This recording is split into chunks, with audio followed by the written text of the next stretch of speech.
Title: Colors. Written by the_Adzuki Bean. The world remains painted in drab shades of black and white until you meet your soulmate. The doors burst open as a rosy face filled the doorway, very much in contrast with the focused looks of the gym's other occupants. The atmosphere of concentration was thick, and even the arrival of such a valued player did not dictate the movement of valuables through the air to cease. いいわちゃん乗るよ The cheery greeting of Alba Josai's infamous setter was interrupted by swift and precise volleyball to the face. He rubbed his nose gingerly, making sure that no actual damage had been done. Hidoi, Iwa-chan. Oikawa's eyes glittered with fake tears. Only the wing spiker paid him any mind as the rest of the team continued with practice, like nothing out of the ordinary had occurred. Shut up, Trashikawa, Iwaizumi sneered as he retrieved his ball. You're late. I told you not to be late today, of all the days this week, and here you are, showing up tardy to practice. Iwaizumi continued to grumble a little under his breath, glancing at the clock sitting atop the doorway as Oikawa trudged towards the bleachers to put his stuff down and make sure his gear was all in order. After what he went through to get here, it would be troublesome, but not surprising, to find out that any of his knee pads or such were missing. It wouldn't be the first time they found it in the hands of a fangirl either. Oikawa inwardly shuddered at the memory. It wasn't my fault, Iwa-chan. I would have been here on time, but my fangirls came out of nowhere. Iwaizumi shook his head at the mention of Oikawa's crazed fangirls. They were shameless. Even though they all knew that Oikawa wasn't their soulmate, they still chased after him. Understandably, the chances of people finding their soulmates were not very high, but still, I had to get rid of them somehow. Otherwise, there would have been quite the audience at today's practice. Iwaizumi stiffened at Oikawa's last comment. That was one of the few things that Iwaizumi couldn't stand. He was naturally a pretty laid-back guy, but whenever those annoying fangirls came to watch Oikawa at practice, they made so much noise that no one could focus. It was distracting, not to mention detrimental to the team's success as a whole, and they couldn't have that. Whatever. Iwaizumi looked at the clock again. Shoot, he thought. Wayan's been waiting at the train station for a while now. She's going to kill me. Iwaizumi quickly gathered his own things together. Anyways, since you are here now, you can take over, he said as he slung his duffel bag over his shoulder. A startled noise escaped the setter's mouth. What do you mean? Oikawa watched the other boy eyeball the clock for the third time since their conversation had started. Where are you going? Trashikawa, I told you this last week. Waizumi's hand connected roughly with the back of Oikawa's head, eliciting a cry of discomfort from the latter.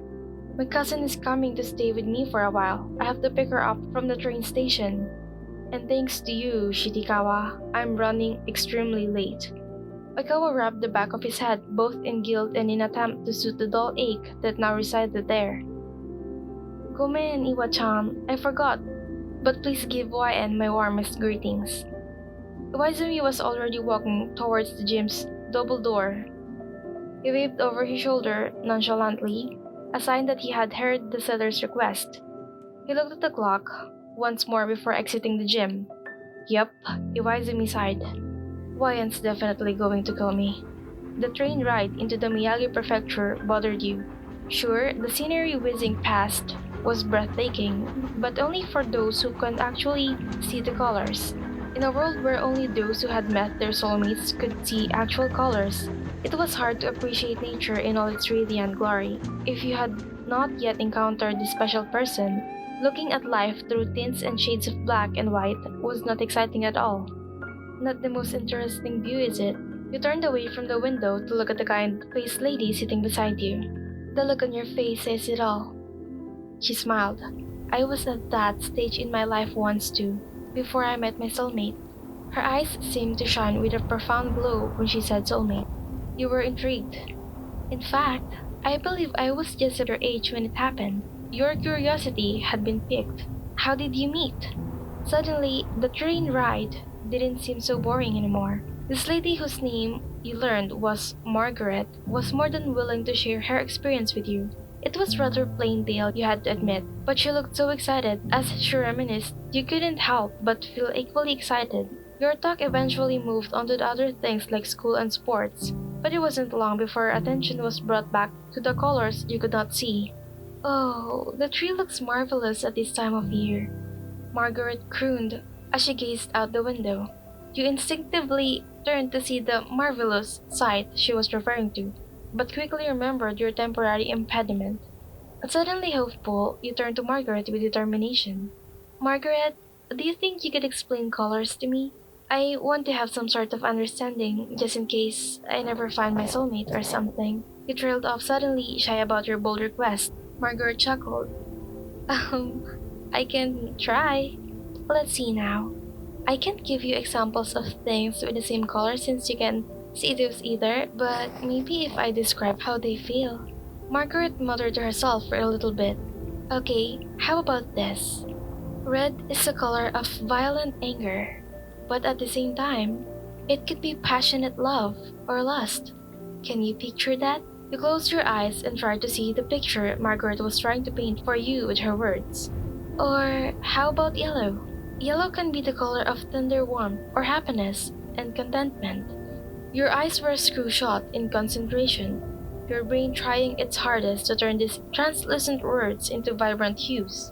The train ran over a bump, jostling the entire car and breaking your concentration. You sighed, and Margaret put her hand on your back comfortingly.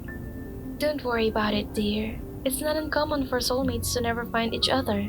But you are such a nice girl. I'm sure he'll turn up soon. Just then, you heard your destination being called out over the loudspeakers. Well, this is my stop. You stood and stretched your limbs to shake off the stiffness of sitting for so long. It was nice talking to you, Margaret. I hope you have a nice rest of your trip, you said as you shook her hand. Margaret beamed at you, causing you to smile back in spite of the slight disappointment that weighed on your shoulders. Thank you for keeping me company, dearie. Good luck finding your soulmate. Stepping onto the platform of the train station, you decided to give your cousin a call. Moshi mosh, Hajime-kun. I've just arrived at the train station. Where are you? About that, Oyen-chan. You knew what that tone of voice meant. Hajime-kun, don't tell me you're not here yet because I will snap your neck if you do. You deadpanned it into the phone receiver. Iwaizumi shivered at the coldness of your voice. Mate! Oyen, it wasn't my fault. Stupid Oikawa was late to the practice, and I couldn't leave the guys. Iwaizumi could see the train station a ways off in the distance, and he started to visibly relax. I'm almost there now anyway, so just sit tight for a bit. You shook your head and sighed. Bagawa strikes again, huh? Just then, some more passengers stepped off the train and began to noisily swarm the platform where you stood. It had started to get crowded and people began bumping into you in their attempts to exit or enter the train. The excess noise and bustling movements of the crowd started to overload your senses. So you looked for a more secluded area where you could wait for your cousin to arrive. A small cloud of smoke caught your attention and you smiled upon locating its source. A cafe. Alright, I'll be in the cafe across the street. You know how I feel about crowds. Iwaizumi nodded understandingly even though you couldn't see him. I'll pick you up from there then, he said. You smiled as the phone call ended and began to make your way to the Streamer's Cafe. What a cute name, you thought. The cafe front was designed to look like the front of an old steam engine and even had a funnel with white smoke billowing out from it on the roof. Upon entering the cafe, you were relieved to see that they were not very busy at the moment. That meant you had all the time in the world to decide on a drink, and they had quite the variety to choose from. In the end, you just ended up getting your favorite drink, with an order of the cafe's trademark, chaga chip cookies. Just as you were debating whether or not to save a few for your dear cousin, you heard your name being called. Hajime-kun! You waved him over to your booth, and he sat down opposite you. Here, taste. Just as Iwaizumi opened his mouth to speak, you shoved an entire cookie into his mouth. Iwaizumi panicked a bit, trying not to choke on the treat. You giggled at his reaction. I've decided to forgive you, Hajime-kun, because if you had been on time, I would never have discovered these amazing cookies. I'm glad, Ryan. Iwaizumi said, gasping for breath after swallowing the cookie. He cleared his throat. Well, actually, you should be thanking Asikawa then. He's the one who made me late. You rolled your eyes at the thought of how the womanizer would take any form of things from you. I don't think we need to inflate his ego anymore. Anyway, let's get going. I'm in serious need of a shower and a good night's rest. Iwaizumi smiled and you both got up, slinging your duffel bag over his shoulder. Iwaizumi gestured for you to exit the cafe first. The night at Iwaizumi's house, try as you might, you could not fall asleep. You were too excited about getting to meet his teammates in person the next day. Closing your eyes, you shielded yourself from the drab world around you and dreamed of the colors you wished to see. Your thought back to what Margaret had told you about colors on the train. Red, the color of violent anger, but also passionate love and lust. Yellow, the color of tender warmth and happiness. When she described the colors as emotions, it definitely helped you to internalize the information a bit, but it was still difficult to wrap your mind around the concept of color. A languid yawn escaped your lips as you gave up trying to understand the intangible objects. A wave of drowsiness overtake you as a question of who your soulmate even was came to mind. It would be nice if he happened to be one of Hajime-kun's friends, you mused with a soft smile. Even though you had never met them in person, you already knew a lot about your cousin's friend. Since you two were very close, you often video chatted with each other, which provided the perfect opportunity for you to get to know his friends as well. They loved to butt into your conversation with a quick, "Hi, YN," and you'd even given them all nicknames. "It's nice to finally meet you in person, Oikawa-san." You grinned at him, eyes still closed. Upon opening your eyes, you were greeted with a startling sight. Confusion quickly spread across the planes of your face as you gazed up the brown-eyed setter. He blinked back at you. "What? Are my otherworldly looks too dazzling for you?" Oikawa ran a hand through his luscious chocolate locks, attempting to make a seductive face. You chuckled a little bit, but your gaze remained fixed on his bright, sparkling eyes. Am I just imagining things? His eyes aren't black or white. They are... You blinked several times as your eyes began to wander across not just his face, but his body and the rest of the gym as well. Things look different from the way they were, from the way they had when you entered the space just 10 minutes ago. They look brighter. Wayan-chan, are you okay? Oikawa touched your shoulder and your breathing hitched. Colors exploded before your very eyes. The muted tan of the waxed wooden floor, the bright yellows and dark blues of the volleyballs the rest of the team was practicing with, even the vibrant green alien on Oikawa's shirt. Multiple hues came to life in your sight, all standing out but simultaneously blending together to paint a beautifully vivid picture. You opened your mouth to say something, but you couldn't find the words to describe the happiness pulling in your stomach. You moved ever so slowly so as not to jolt yourself awake from whatever dream you seemed to be experiencing. But it did not take long for you to realize that this was really happening. This wonderful world of colors was coming to life, right here, right now, in front of your very eyes. You had found your soulmate. You turned to see Oikawa gazing at you with a look of wonder and joy that mirrored your own, but without the wonder, or joy for that matter. In fact, his face looked rather bewildered. Oikawa stared back at you. Did I miss something? It took a minute for you to comprehend the question as you were slightly distracted by how different his lips looked now that they were in color. That looks so soft. You distractedly wonder if they felt as soft as they looked. What? Didn't you see that? You quirked your head to the side for emphasis. Ikawa mimicked you. See what? That! You exclaimed, gesturing to the entire area of the gym. I mean everything. You didn't see that? Ikawa looked around the room and then back at you. You mean Iwa-chan's spike? It's pretty awesome, huh? He puffed out his chest and beamed with pride for his best friend. All the energy that had filled you up so quickly began to dissipate just as fast. Your hands fell limply to your sides, but when I saw you, your eyes, and when you touched me, your voice trailed off and Oikawa looked at you in confusion. What do you mean, Wayan-chan? Did you see something? Your eyelids bathed the newly shaded world around you in darkness. Curled fists shook as you willed yourself not to think the worst. Hanging your head, you faced away from the boy who had brought such a dramatic change to your life within such a short amount of time. Yes, you said firmly. I saw them. The colors. There was a long pause. Volleyballs hit the floor, over and over again, mingling their sound with that of tennis shoes squeaking against the polished gym floor, and athletes giving it their all. Encouraging words and heartfelt gestures were warmly exchanged between team members, creating an almost tangible warmth. You shivered. Oikawa swallowed nervously and reached out once again to you.